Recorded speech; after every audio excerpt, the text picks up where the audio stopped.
এসেছি আজকে একটা নতুন রেসিপি নিয়ে। আজকে আমি করতে চলেছি কারি পাতার পকোড়া সঙ্গে ক্যাপসিকাম দিয়ে। তো আমি এখানে 25 গ্রামের মতন কারি পাতা নিচ্ছি, আপনারা চাইলে আরও বেশি নিতে পারেন। একটা ছোট মানে সামান্য একটা ক্যাপসিকাম নিচ্ছি এরকম করে কেটে, আর দুটো মাঝারি সাইজের পেঁয়াজ নিয়েছি কুচি করে, দেখতেই পাচ্ছেন, মানে একদম মিহি কুচি করিনি।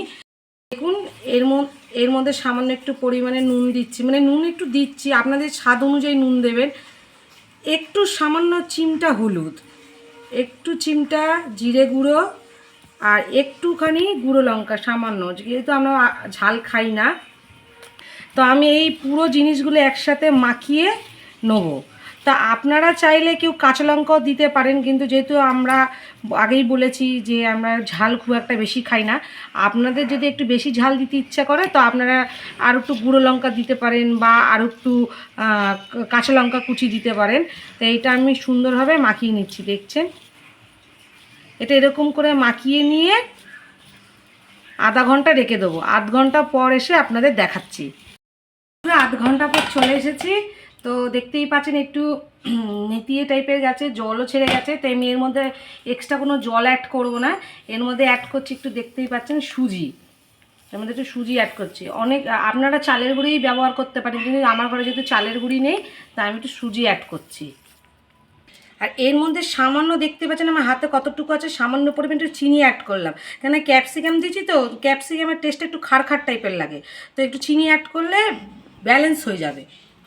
সামান্য পরিমাণে একটু, দেখতেই পাচ্ছেন, গরম মশলা দিলাম একটুখানি, সামান্য চিমটা। দেখুন বন্ধুরা, সব মাখিয়ে নিলাম একসাথে, দেখতেই পাচ্ছেন মাখাচ্ছি, নেতিয়ে গেছে। এর মধ্যে আমি এবার বেসন অ্যাড করছি। বেসনটা আগে অল্প দিলাম, তারপর লাগলে আর একটু দেবো, দেখতেই পাচ্ছেন। দেখুন বন্ধুরা, আমার আর একটু লাগলো, কেন মানে ঠিক হাতের মধ্যে মুঠো করা যাচ্ছে না। দেখুন বন্ধুরা, মাখানো হয়ে গেছে, দেখতেই পাচ্ছেন যে এখন কড়াইতে ছাড়া যাবে, দেখতেই পাচ্ছেন যে এরকম করে ছাড়াই যাবে। বন্ধুরা, আমি হাতটা একটু ধুয়ে নিলাম, কেন হাতে পুরো মাখামাখি হয়েছিল। এবার বড়া আকারে করে নিয়েছি, দেখতেই পাচ্ছেন।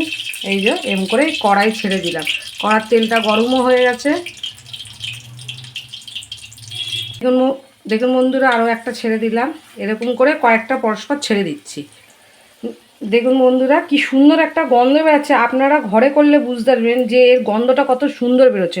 আমার তেলে দিতে না দিতে একটা সুন্দর কারি পাতা ক্যাপসিকামের ফ্লেভারের গন্ধ বেরোচ্ছে। আপনাদের একটা কথা বলতে ভুলে গেছি, আপনারা চাইলে এর মধ্যে বিস্কুটের গুঁড়ো অ্যাড করতে পারেন। আমি যেহেতু সুজিটা অ্যাড করেছি তাই এই বিস্কুটের গুঁড়ো অ্যাড করিনি, কারণ সুজিটা দিয়েছি একটু কড়মড়ে। মানে দেখুন বন্ধুরা, কি সুন্দর লাল লাল ভাজা হয়ে গেছে। এবার আমি থালায় তুলে নিচ্ছি। একটু লাল লাল করে ভাজা করলেই তবেই ভালো লাগবে, দেখতেই পাচ্ছেন। একটা তুলে দেখাই কতটা সুন্দর পরিমাণে লাল হয়েছে। দেখুন, আর একটা তুললাম, এরকম করে সবকটাই আমি তুলে নিচ্ছি একে একে করে। তুলে নিয়েছি, আর এই যে আবার এর মধ্যে কড়াই ছেড়ে দিয়েছি, আস্তে আস্তে হোক। হ্যাঁ, ও মা, একটা দাও না মা। ওই যে দেখছেন, এত ভালো লাগে ওর এই পকোড়াটা খেতে। পকোড়াও বলা যায় বা বড়াও বলা যায়। তো ছেলে বাটি নিয়ে হাজির হয়েছে, দেখুন, এই যে প্লেট। এই দেবো না তোকে, দাও, ভালো হয়ে গেছে তো কতগুলো, দাও। আচ্ছা, একটা দিয়েই দিই ছেলেকে, একটাই দিলাম। খেয়ে কেমন লাগছে?